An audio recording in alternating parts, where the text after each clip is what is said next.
벌써 4주차예요. 우리 중간고사까지 절반을 지나고 있습니다, 지금. 아무튼, 자, 우리가 지금 2주어치 한 세트를 총 3개의 세트를 큰 과제 진행하기 전에 같이 한번 소화를 해보는 게 목표고, 우리 첫 번째 세트, 뷰 관련한 얘기를 하기 위한 두 번째 시간, 본론을 스타트를 해보도록 할게요.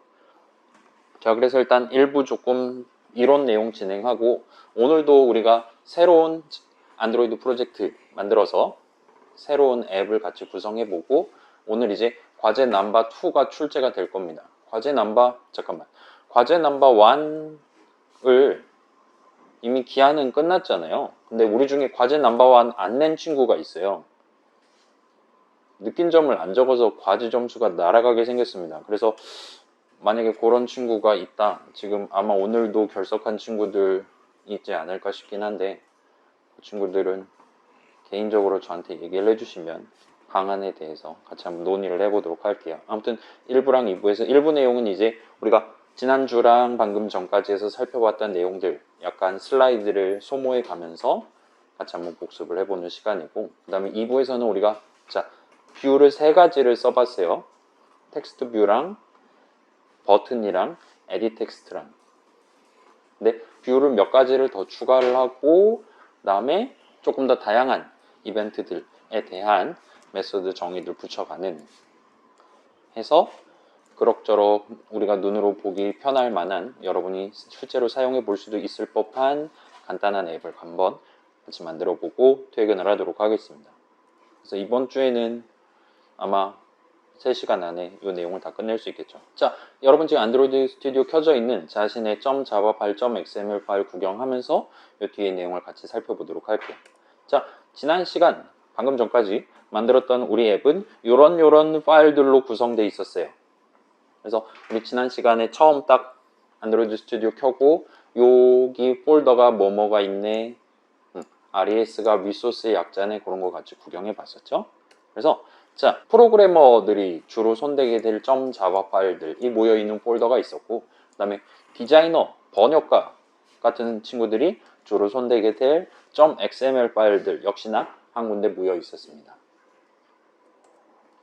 자, 우리가 지금 쓰고 있는 안드로이드 핸드폰, 그게 진짜든 가상이든 아이폰 포함해서 그런 스마트 기기들 역시나 어엿한 하나의 컴퓨터예요. 거기에 컴퓨터로서 갖추고 있어야 할 모든 부품들, 장치들이 다 들어 있습니다.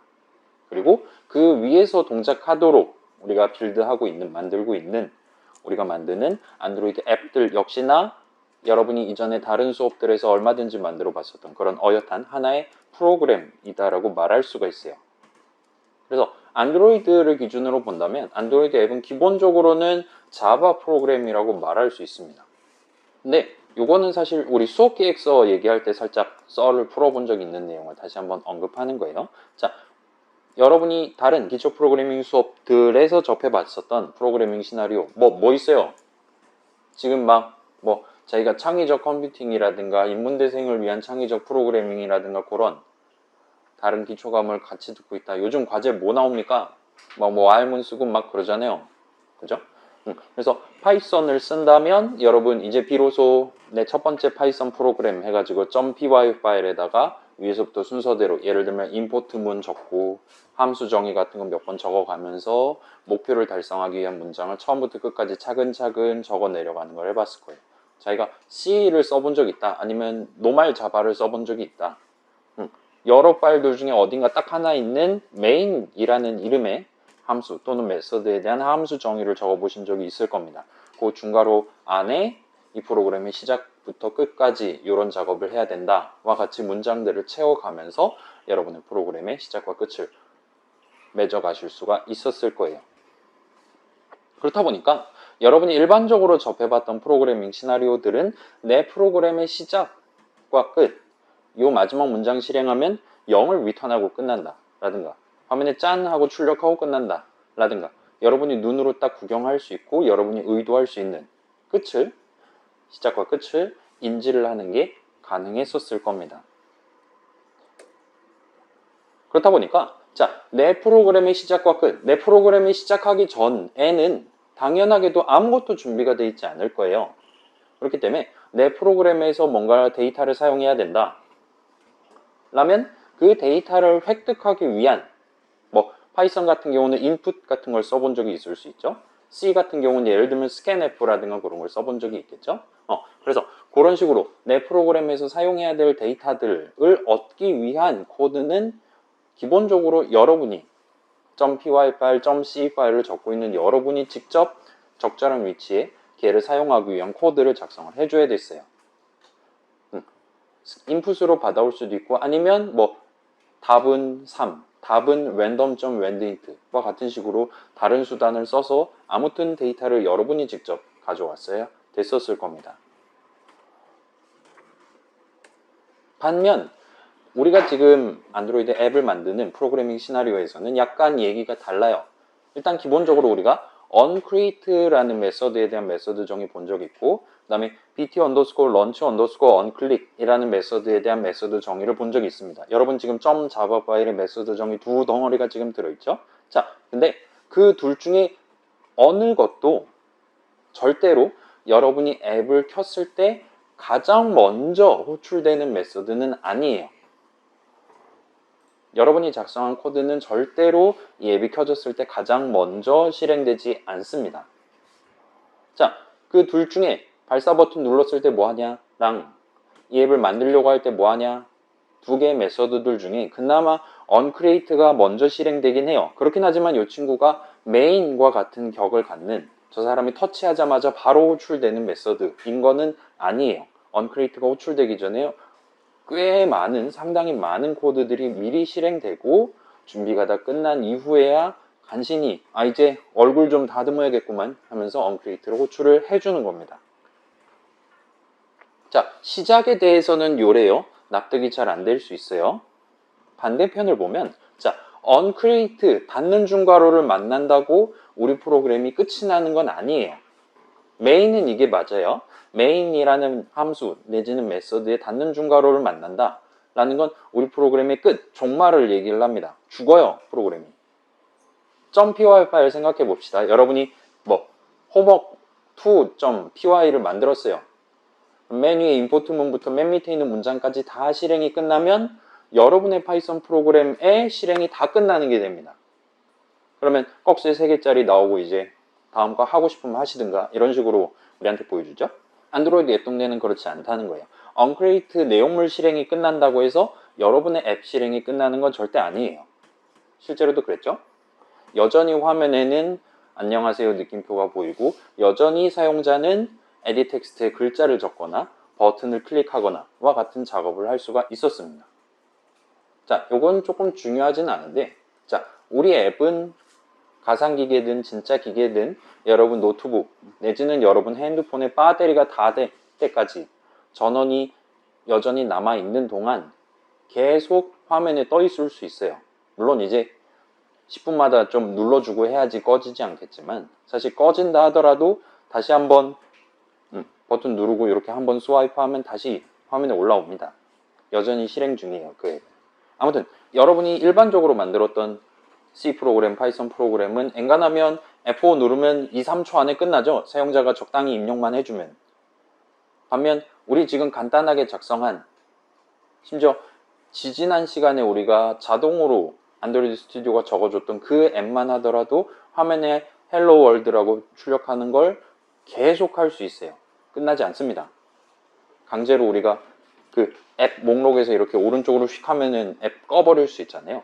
그런 작업을 따로 하지 않는 이상 안드로이드 앱은 계속 켜져 있을 수가 있어요. 요 말은 사실은 요 앱 전체에 우리 눈에 보이지 않는 실행 흐름 어딘가에는 반드시 엔간에선 절대 끝나지 않는 엄청 커다란 왈문 하나가 들어있다는 걸 의미하기는 해요. 이건 별로 중요하지 않고 뭐 당연히 그렇겠죠. 여러분 끝나지 않는 프로그램 만들기 위한 어쩌면 유일한 방법은 절대로 실행이 끝나지 않는 문장을 적는 거잖아요.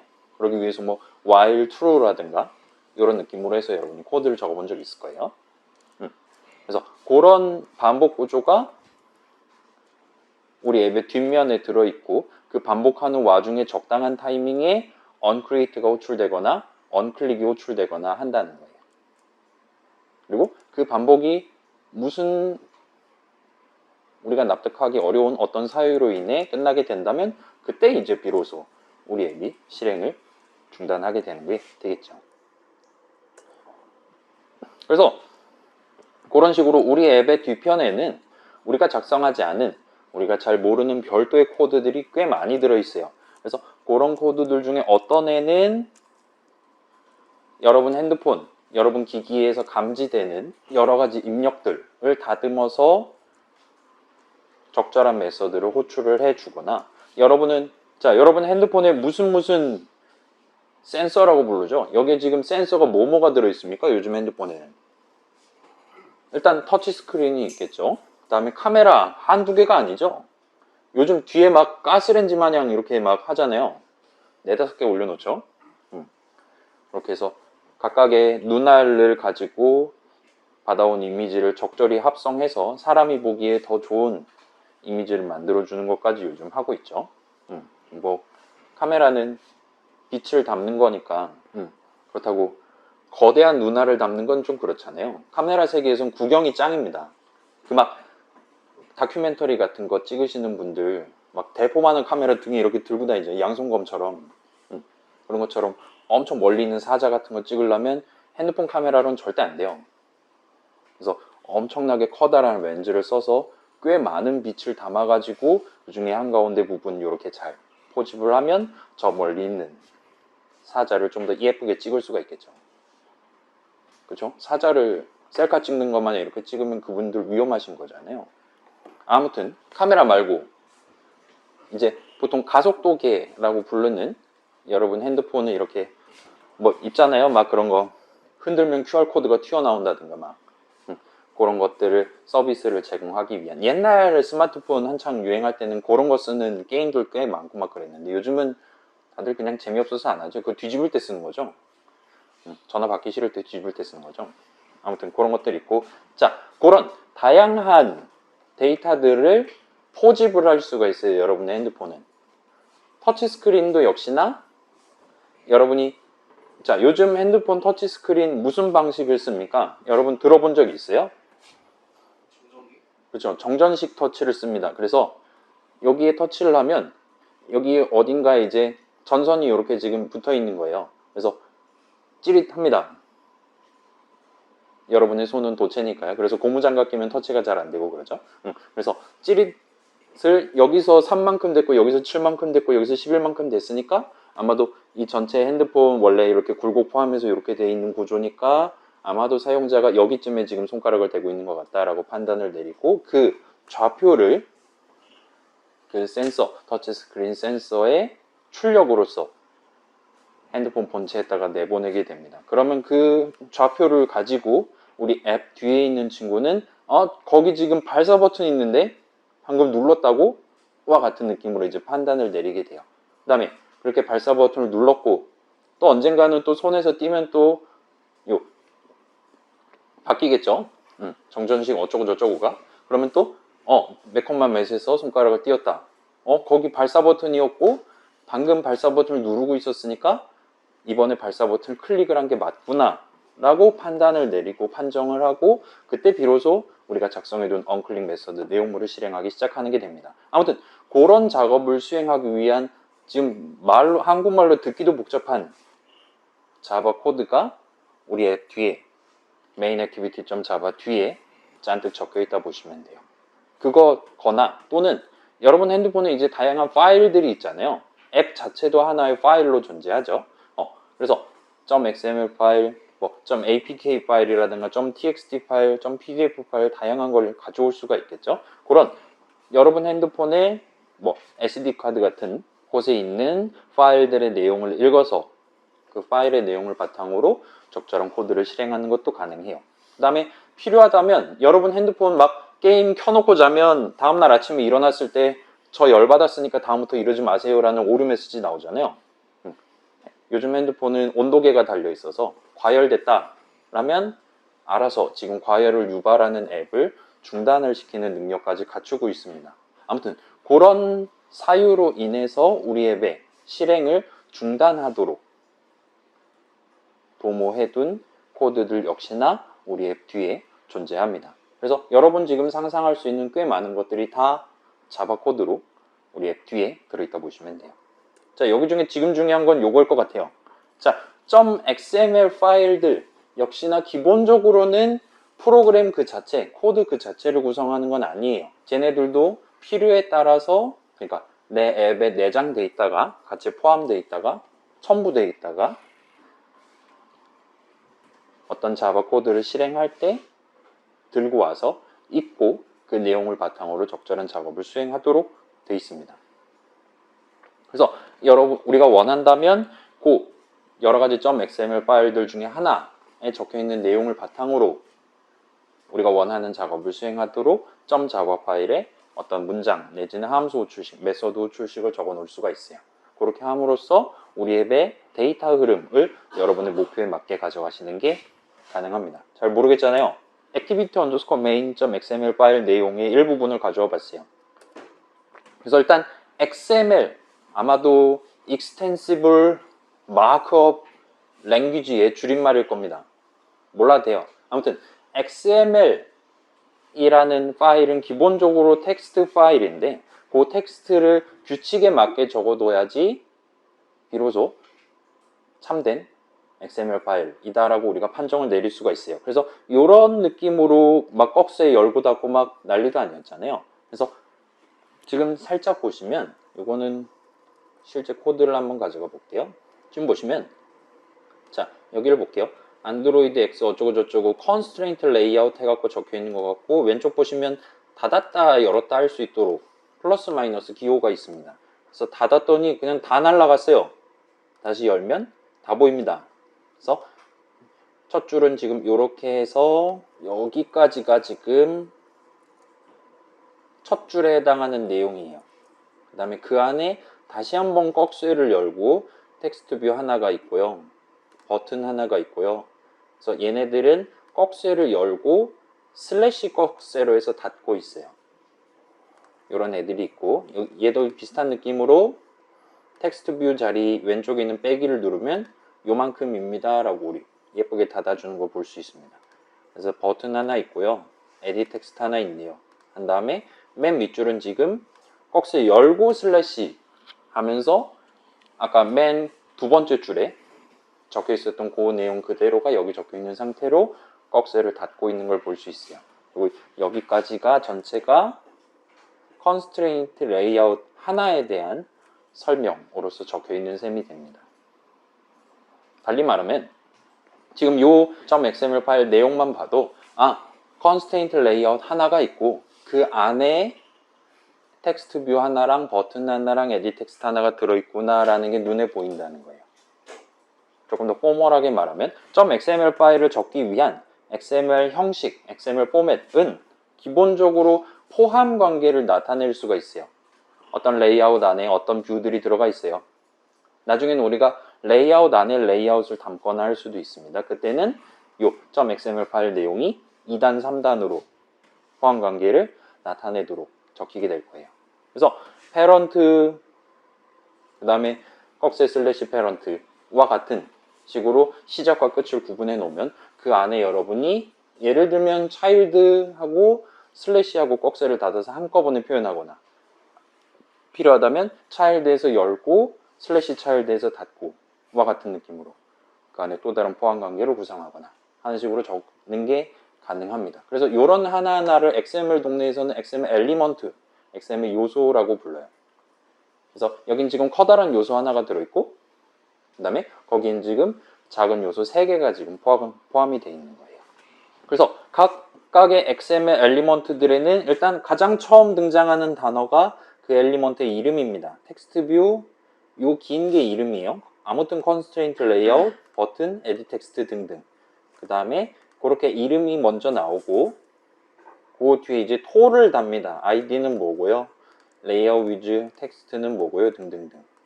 이런 식으로 여는 꺽쇠 열고 닫고 사이에 이름 적어놓고 그 뒤에 열심히 토를 달아놓은 얘 하나하나를 XML 동네에선 XML attribute라고 불러요. attribute 무슨 뜻입니까? 저도 몰라요. 모르니까 물어보는 거예요.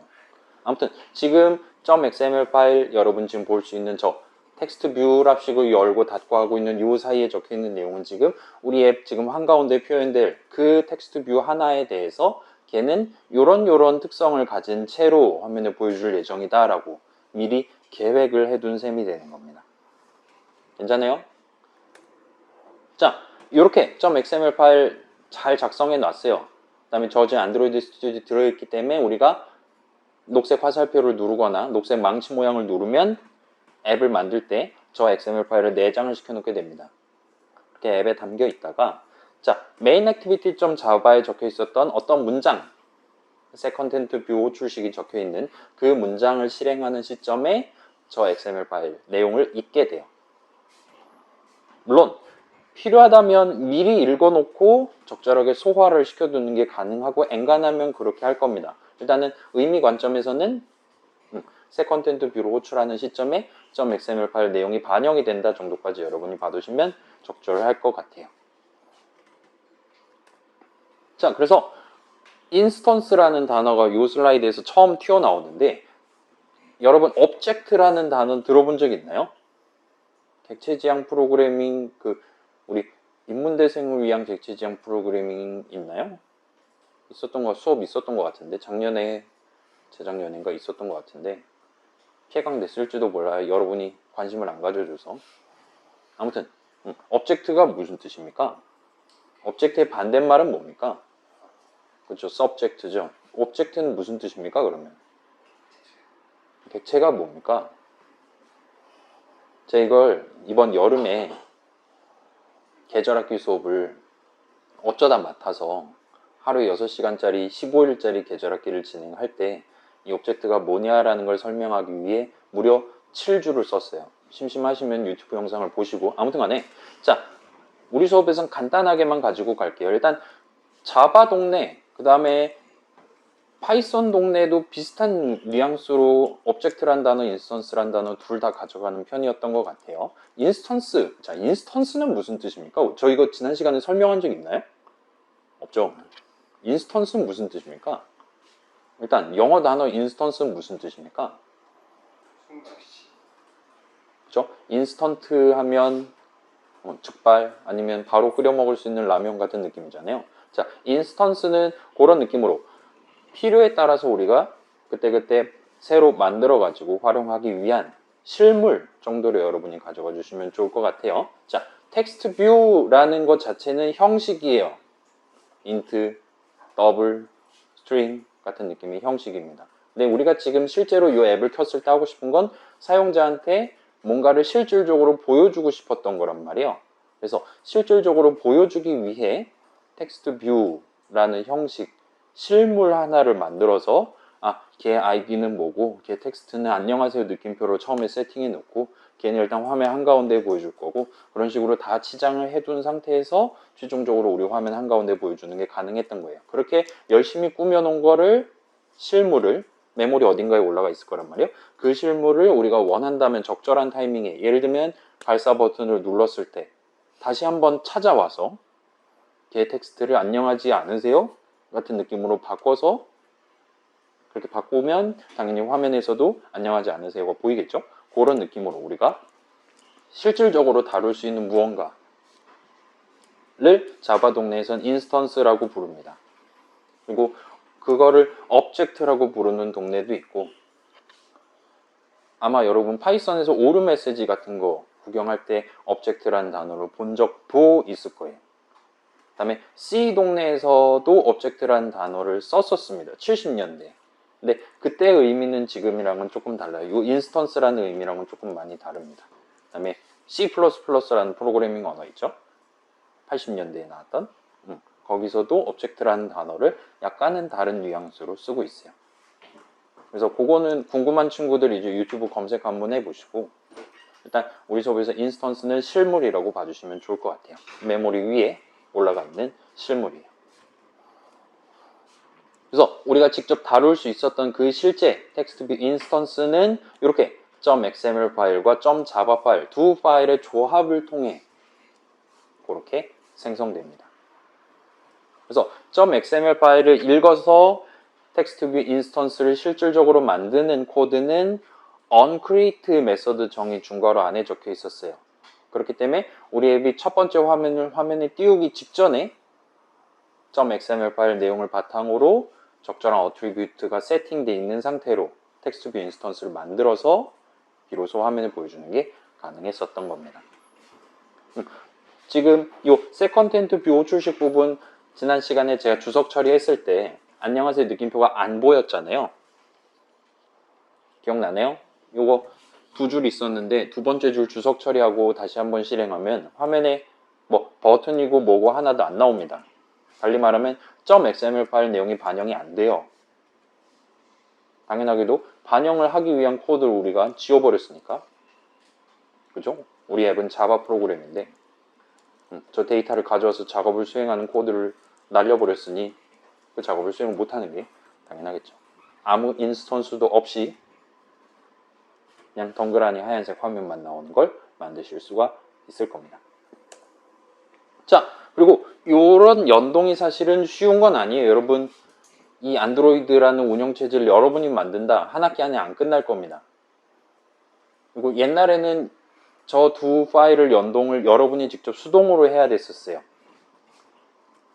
엄청 힘들었겠죠? 아무튼 우리의 안드로이드 스튜디오 개발 도구는 이러한 연동을 돕기 위해 R이라는 얘는 어엿한 자바 형식이에요. R이라는 형식에 대한 정의 중괄호 열고 닫고 내용물을 .xml 파일 내용을 바탕으로 알아서 잘 정의를 해줍니다.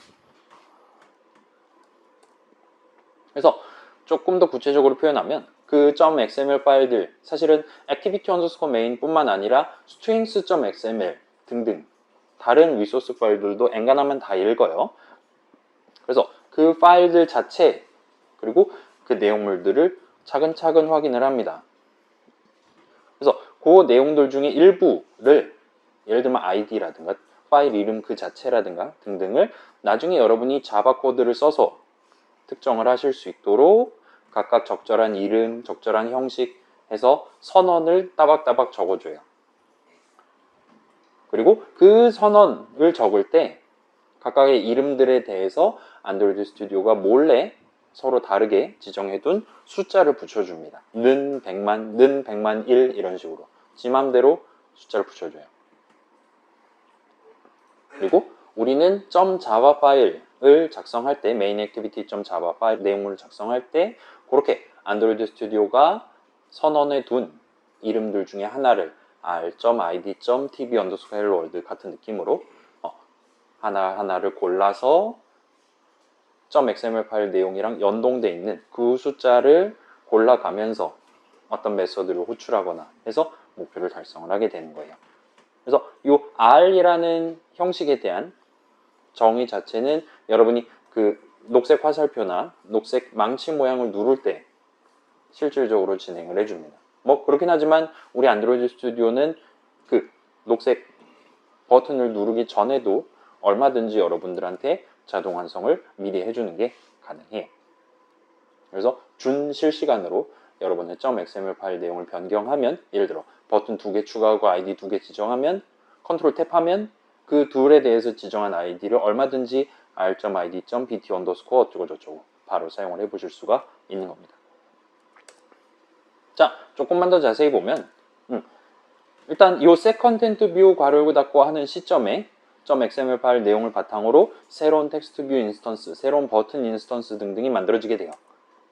그래서 그렇게 만들어 둔 실물은 우리 화면 뒤에 tb_helloworld라는 아이디에 입력해서 등록이 되어 있습니다. 실질적으로는 당연히 저 이름이 아니라 그거에 대해서 우리 안드로이드 스튜디오가 미리 지정해둔 숫자를 가지고 등록을 해둬요. 그래서 100만 번에 해당하는 실물은 메모리 위에 저기 있다 와 같은 느낌으로 일종의 사전이 하나 존재하고 그 사전에 등재를 해두는 겁니다.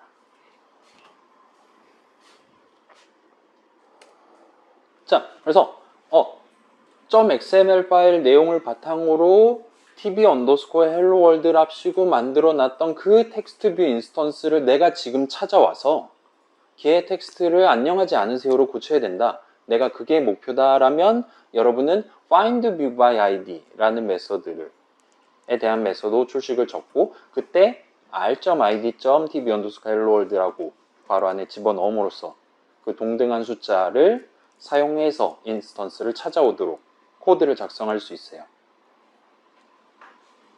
그게 사전에 등록돼 있다 그랬죠? 그래서 100만 번 인스턴스는 메모리 저기 있다라는 거 알고 있기 때문에 우리 안드로이드 스튜디오는 얼마든지 그 인스턴스, 다른 텍스트뷰가 여러 개 있다 하더라도 프로그래머가 원하는 딱 그 인스턴스를 찾아서 주는 게 가능합니다. 그래서 이런 거랑 비슷한 관점을 strings.xml에 대해서도 여러분이 동등하게 적용하는 게 가능해요. 우리가 r.string 한 다음에 msg를 적거나 msg 언더스코어 네거티브를 적거나 하는 게 가능했었죠. 그게 가능했던 이유도 역시나 안드로이드 스튜디오가 미리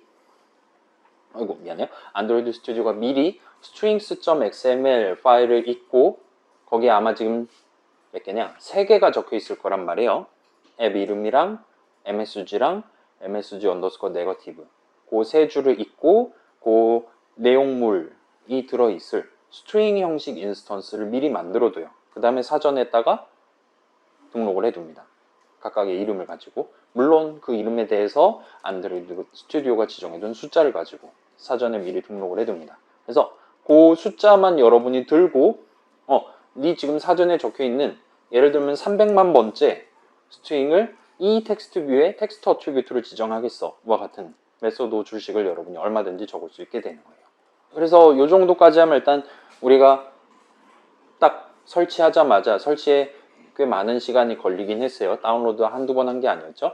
그게 다 설치하고 empty activity랍시고 새로운 안드로이드 프로젝트 만들었을 때 우리 눈에 딱 맨 처음에 보였던 그 두 파일 .xml 파일이랑 .java 파일 그 두 개의 파일을 가지고 우리 앱의 화면 하나를 구성하는 기본적인 양상을 한번 쭉 정리를 한 셈이 됩니다.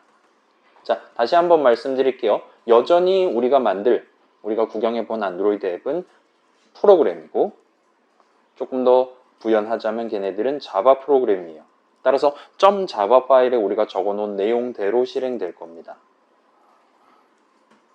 근데 그 .java 파일을 여러분이 작성할 때 안드로이드 스튜디오가 만들어줄, 정의해줄 대문자 R 한 다음에 점 찍어가면서 .xml 파일에 있는 저 스트링 내용 등등을 특정하는 수식을 적는 게 가능해요. 그렇게 함으로써 여러분은 그 수식이 적혀있는 문장 예를 들면 set text라든가 set content view라든가 등등을 실행할 때 적절하게 미리 읽어뒀던 .xml 파일 내용물 전체 내지는 일부를 가지고 우리가 원하는 작업을 수행하도록 한 줄을 구성하는 게 가능합니다.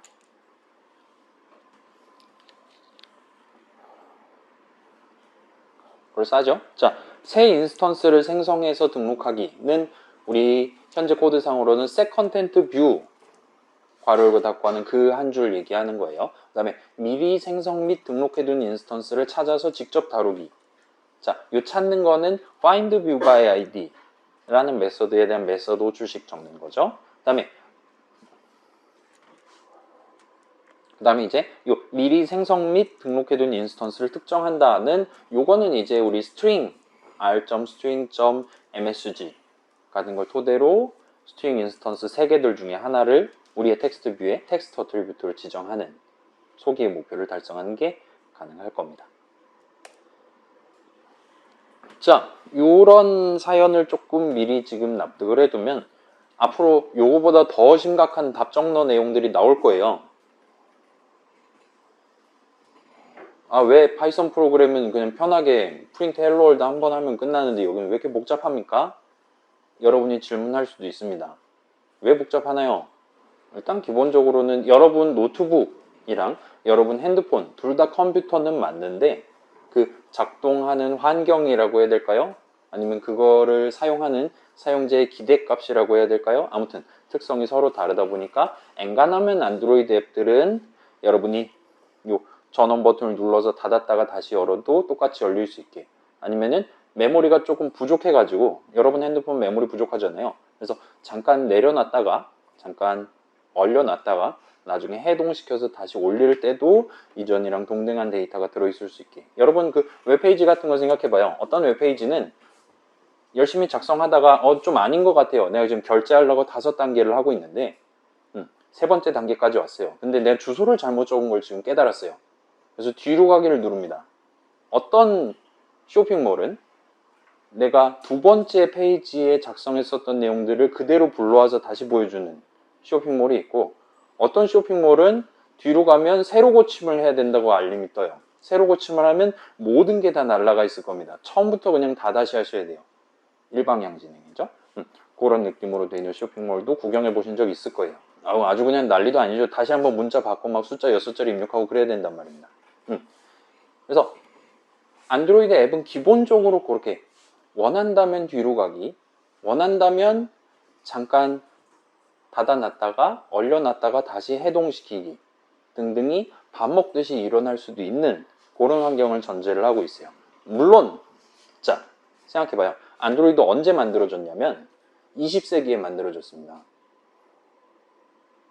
안드로이드라는 운영체제를. 지금은 버전 엄청 숫자 크잖아요. 막 20, 30 막 이러잖아요. 안드로이드 초기 버전은 당연히 초기 버전 스마트폰에서 동작하도록 만들었겠죠?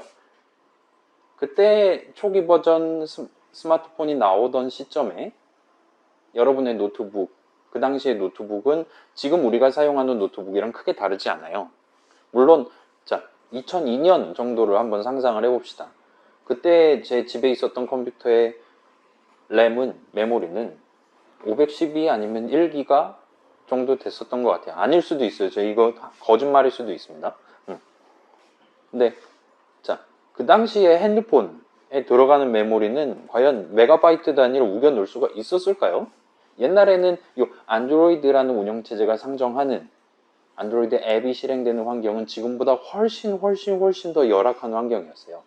그렇다 보니까 이런 것들을 조금 더 신경 써서 얼렸다 녹였다 하고 이런 것들을 일반적인 파이썬 프로그램이 실행되는 환경보다 더 심각하게 상정을 해서 집어넣을 수밖에 없었고, 그렇다 보니까 필연적으로 여러 가지 답정너 같은 방금 좀 봤던 2개의 파일로 나눠가지고 뭔가를 진행한다든가 등등의 사연들이 버전업 하면서 차근차근 들어갔다고 보시면 될 것 같습니다. 자, 요 정도 일단 이론 내용이고, 여기서 살짝만 주의할 점을 소개를 드릴게요. 자, 우리 R이라는 형식에 대한, 클래스에 대한 정의를 적는 건 안드로이드 스튜디오가 직접 해줄 거예요. 여러분이 적어놓은 .xml 파일 내용을 바탕으로 그 R이라는, 아마도 R.java라는 게 존재하겠죠?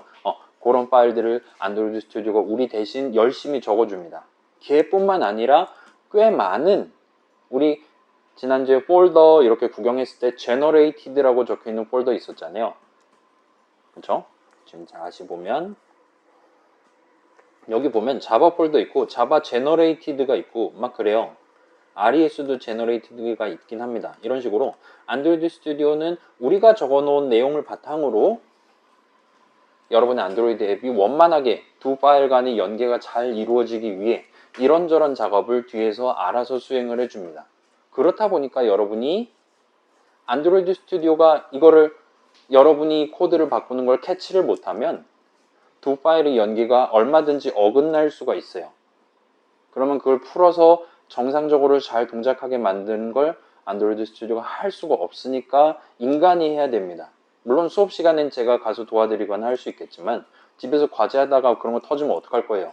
제일 쉬운 방법이 그냥 프로젝트부터 새로 다시 만들어서 처음부터 하는 거란 말이에요.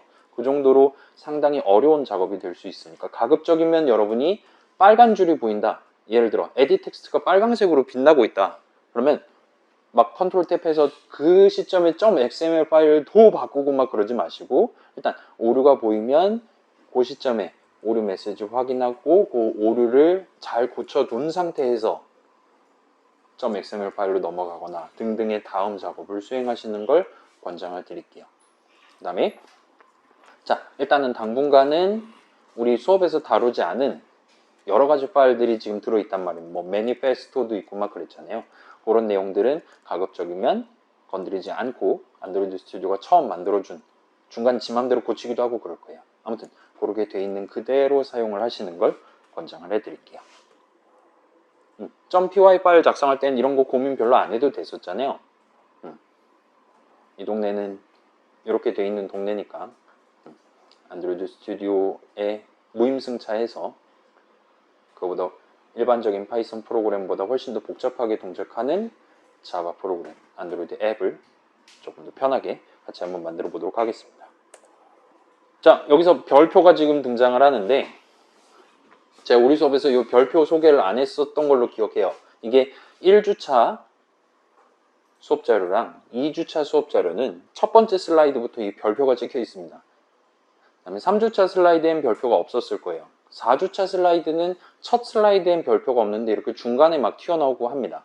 자, 이 별표가 뭘 의미하는 거냐면, 자, 슬라이드 첫 장에 별표가 찍혀 있다는 건 그 .pdf 파일 안에서만 설명하는 내용은 절대로 시험에 나오지 않는다는 의미예요. 여러분이 이제 중간고사 때 이제 .pdf 파일 8개 막 다 열어놓고 시작할 거잖아요. 그때 맨 첫 번째 슬라이드에 별표가 찍혀 있다. 근데 시간이 별로 없다. 그럼 걔는 그냥 바로 X 버튼 누르셔도 된다는 거예요.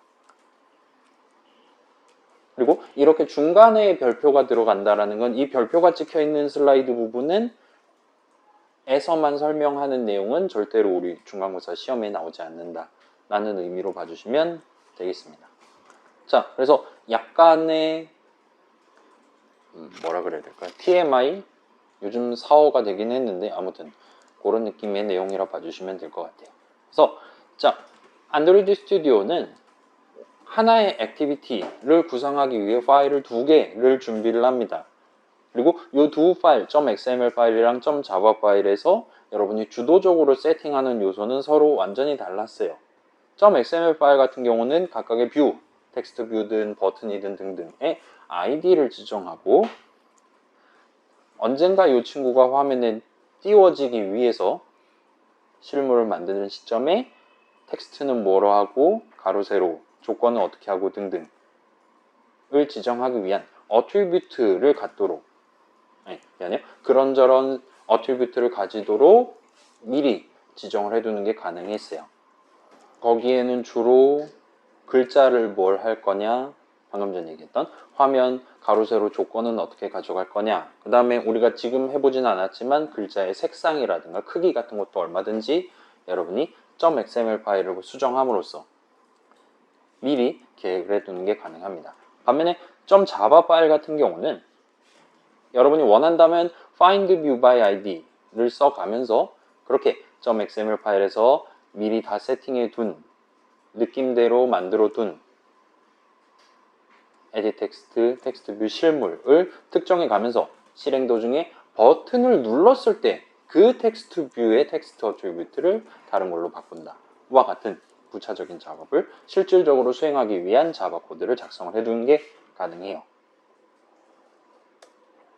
그래서 사실은 .xml 파일이 없어도 .java 파일만 가지고도 동등한 느낌의 앱을 만드는 게 가능합니다. 우리 해봤죠? 어떤 텍스트 뷰의 텍스트 어트리뷰트를 변경하는 게 가능하죠? 자바 코드로도 가능하고 맨 처음에 띄울 때 뭘로 할 거냐는 .xml 파일로 지정하는 것도 가능했어요. 그리고 우리가 직접 해보진 않았지만 여러분이 원한다면 아예 새로운 텍스트 뷰 인스턴스를 만든다 라는 자바 코드를 적는 것도 얼마든지 됩니다. 그렇게 새로운 텍스트 뷰 인스턴스 만들어서 걔에 대한 어트리뷰트 하나하나를 내가 직접 set 텍스트 뭐 등등을 해가면서 구성하고 최종적으로 걔를 화면 한가운데 올리기 위한 우리가 아직 배우지 않은 어떤 코드를 실행하면 걔 방금 자바 코드로 만든 그 텍스트 뷰를 화면 한가운데 표시하는 것도 얼마든지 가능해요. 괜찮아요? 그런 작업들 우리가 직접 해보진 않았지만 그런 역할을 수행하는 코드들이 현재로서는 저 setContent view라는 메서드 정의 안에 차곡차곡 다 들어있다 보시면 되는 거예요. 다만 이 경우에는 지금 프로그래머랑 디자이너랑 2인 1조로 하나의 앱을 만든다 치면 두 명이 하나의 .java 파일, main activity .java 파일 하나만 가지고 디자인 부분, 시각적인 부분, 그 다음에 언제 뭘 실행해야 되냐 부분을 코드를 변경을 하는 셈이 됩니다. 그럼 싸움이 나요. 여러분 막 뭐 팀플 있잖아요. 팀플 같은 거 할 때 뭐 발표를 한다 칩시다. 그러면 세 명이서 이제 주제가 세 가지일 때 하나하나씩 주제를 맡아가지고 서로 발표자를 만들어 오는 게 가장 평화로운 방법이잖아요. 그렇지 않고 주제 세 개를 세 명이서 한꺼번에 다루고 발표 자료는 세 개인데 거기서 어떤 부분, 예를 들어 그림 부분은 네가 하고 한국말 부분 네가 하고 발표는 네가 해라, 이런 식으로 분업을 하면 재앙이 시작되는 거죠. 반드시 한 명 이상이 파토를 내게 됩니다. 그래서 안드로이드 동네도 당연히 마찬가지다 보니까 안드로이드 스튜디오에서는 기본적으로는 프로그래머가 .자바 파일 내용 막 구글 검색해 가면서 자바 코드 뭐 적어야 되지 이런 걸로 씨름하는 동안에 디자이너는 얼마든지 뒤에서 이 텍스트 뷰의 글자 크기는 얼마로 하면 좋을까? 에디 텍스트의 가로 길이는 전체를 차지하는 게 좋을까? 그 다음에 위에다 놓는 게 좋을까? 아래에다 놓는 게 좋을까?와 같은 행복한 고민을 얼마든지 프로그래머가 시간이 얼마나 걸리든 무슨 작업을 하는지랑 전혀 상관없이 진행을 해둘 수 있도록 별도의 리소스 파일, .xml 파일을 사용해서 뷰들에 대한 몇몇 어트리뷰트를 미리 지정해 두는 게 가능하도록 그렇게 설계를 해놨다 보시면 될 것 같습니다. 괜찮아요? 우리 실제 실습에서도 우리는 .java 파일은 원래 그대로 그냥 놔둔 채 얼마든지 우리가 .xml 파일만 수정해 가면서 우리 앱의 외관, 새로운 뷰를 추가한다 등등의 목적을 얼마든지 달성을 해보는 게 가능했었어요. 물론 원클릭이라든가 이런 데서 엔터 치면 오류가 나긴 했지만 그때는 이제 비로소 자바 코드까지 딱 서로 매칭되도록 적절한 메서드 정의, 언클릭 메서드 정의까지 잘 적으면 오류가 잘 사라지고 그렇게 해서 우리가 최종적으로 버튼을 눌렀을 때 뭘 실행하는 코드를 작성하는 것까지 가능했었던 거죠. 그래서 이 정도까지 일단 썰을 풀어두면 끝이 날 것 같습니다. 그래서 우리 지난주 뷰와 이벤트라는 제목이었는데 그거에 대해서 두 블록에 걸쳐서 살짝만 정리를 하면 일단 일부가 끝이 날 것 같아요. 그래서 조금 빠르게 진행을 해볼게요. 일단 이건 일종의 명칭이니까 그냥 그러려니 하고 넘어가면 될 것 같아요. 이 안드로이드 동네에서는 이렇게 텍스트 뷰나 버튼이라든가 이런 사용자 눈으로 볼 수 있는 앱 화면을 구성하는 데 쓸 수 있는 형식들을 통칭해서 뷰라고 부르는 것 같아요. 뭐 지금은 덜 중요한데 실제로 뷰라는 이름의 형식이 존재합니다. 자바 형식이 존재해요.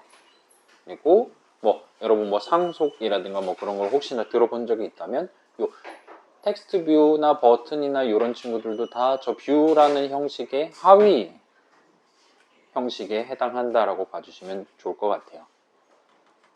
그래서 이런 뷰 각각의 형식, 인스턴스, 실물들은 어떻게나 무엇을 등등에 해당하는 데이터를 각각 지닐 수가 있어요. 이런 것들을 안드로이드 동네에서는 어트리뷰트라고 부르는 것 같아요. 우리 .xml 파일 디자인 화면에서 수정할 때 왼쪽에 막 파레트 있고 막 컴포넌트 트리 막 이런 거 있었고 오른쪽에 이제 뭐 아이디 지정할 수 있는 그런 창이 있었잖아요. 그 오른쪽 탭 이름이 사실은 attributes라는 이름의 탭이었습니다. 그래서 우리가 버튼을 선택한 상태에서 오른쪽에 보이는 것들이 그 버튼에 대해서 우리가 지정할 수 있는 attribute들을 하나하나 따박따박 우리 눈에 보여줬던 거라고 보시면 될 것 같아요.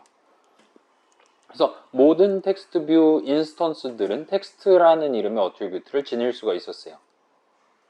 그리고 우리 화면 한가운데 보여주기 위한 그 텍스트 뷰 인스턴스의 텍스트 어트리뷰트 값은 안녕하세요 느낌표로 우리가 지정할 수 있었습니다. 그래서 대충 이 어트리뷰트는 일종의 변수 내지는 자바스럽게 표현한다면 필드 정도로 여러분이 가져가시면 될 것 같아요. 걷다가 뭘 담아두냐에 따라 그 텍스트 뷰 한가운데에다가 뭐라고 보여줄 건지가 달라질 수가 있다는 겁니다. 물론 그건 텍스트 어트리뷰트니까 그런 거고 그거 말고도 꽤 다양한 어트리뷰트들이 마련이 돼 있어요. 자, 그래서 안드로이드 스튜디오가 워낙 친절하기 때문에 여기까지는 여러분이 큰 무리 없이 납득을 하실 수가 있었을 거예요. 그래서 그 다음 거 뷰랑 이벤트입니다. 자, 어트리뷰트가 데이터랑 관련된 뉘앙스를 많이 띈다라고 한다면 이 이벤트라는 단어는 그거에 대비되는 코드 실행과 관련한 뉘앙스가 들어있다고 보시면 좋을 것 같아요. 이벤트가 발생하는 시점이 존재할 수가 있어요. 버튼을 클릭했을 때. 그 다음에 버튼에 대해서 클릭 말고도 여러 가지 다른 시점을 우리가 얼마든지 정해서 우리가 직접 정하는 건 아니지만 그런 여러 몇 가지 시점이 존재하고 각각의 시점에 대해서 구체적으로 무슨 코드를 실행을 시켜 줄 거냐 해당하는 것들을 지정해 주는 게 가능합니다. 그래서 어떤 이벤트가 발생했을 때 실행할 코드를 여러분이 미리 지정해 두는 게 가능해요. 그래서 이 둘을 바탕으로 어떤 시점에 어떤 코드를 실행하도록 우리 앱을 구성하는 게 가능합니다. 그래서 보통은 이벤트의 명칭, onClick, onCreate 같은 이벤트 명칭에 그 시점이 정확히 언제일 것이냐를 여러분이 유추할 수 있을 만한 단서가 들어있다 보시면 돼요. 우리가 조금 있다가도 또 다른 이벤트에 대한 이벤트 핸들러를 붙여볼 예정입니다. 아무튼 이렇게 이벤트가 발생했을 때 실행할 코드랍시고 우리가 적어두는 것들을 보통 이벤트 핸들러라고 불러요. 그래서 이렇게 버튼을 눌렀을 때 무슨 코드를 실행할 거냐는 모든 이벤트에 대해서 다 그런 건 아니기는 해요. 하지만 클릭했을 때 무슨 메서드로 호출할 거냐는 우리가 .xml 파일에다가 attribute로서 지정을 하는 게 가능했었습니다. 우리 버튼에 onClick이라는 attribute에다가 메서드 이름 적어놨었죠. 그렇게 적어놨었기 때문에 우리 mainActivity.java에 있는 그거랑 똑같은 이름의 메서드가 그 버튼을 클릭했을 때 호출됐다고 봐주시면 좋을 것 같아요. 자, 여기도 역시나 조금만 부연을 하면 이제 방금 전이랑 유사하게 새로운 버튼 인스턴스를 secondtent view 호출식을 계산하면서 내용을 실행하면서 버튼에 대한 .xml 파일 내용을 바탕으로 저기 적혀있는 XML 엘리먼트를 바탕으로 버튼 인스턴스를 만들어 주게 될 겁니다. 그때 여기 적혀있는 .xml 파일에 적혀있는 내용을 토대로 적당히 지금 그 mainActivity.java 동일한 .java 파일에 있는 동일한 이름의 메서드를 호출하도록 버튼 인스턴스를 구성을 하게 돼요.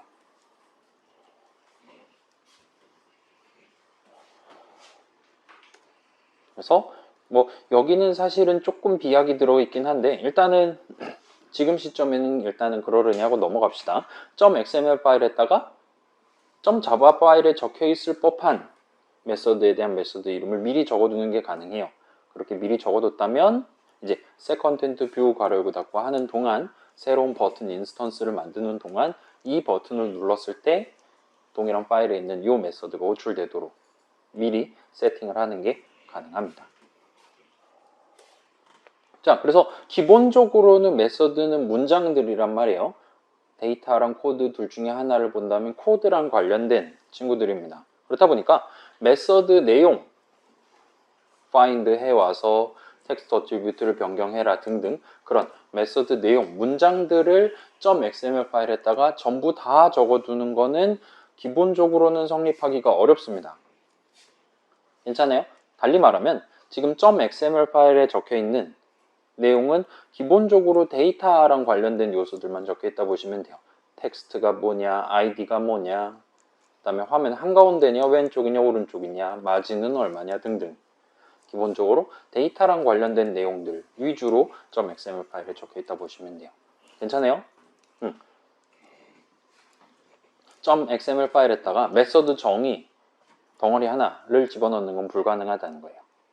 그렇다 보니까 지금 실질적으로 각각의 인스턴스에다가 이벤트 핸들러 그래서 onClick이라는 어트리뷰트에 대해서 .xml 파일에다 메서드 이름을 적었을 때 구체적으로 그게 어떻게 실질적으로 .java 파일에 존재하는 저 메서드로 호출하는 거로서 연결이 되는 건지는 지금 당장은 그냥 그러려니 하고 넘어가시면 될 것 같습니다. 그래서 이때는 그냥 우리가 activity_main .xml에서 abc라는 이름을 onClick 어트리뷰트로서 지정했다면 그 abc라는 메서드는 항상 mainActivity.java에 적혀 있어야 된다 정도까지만 일단은 답정로로 들고 넘어가시면 충분할 것 같습니다.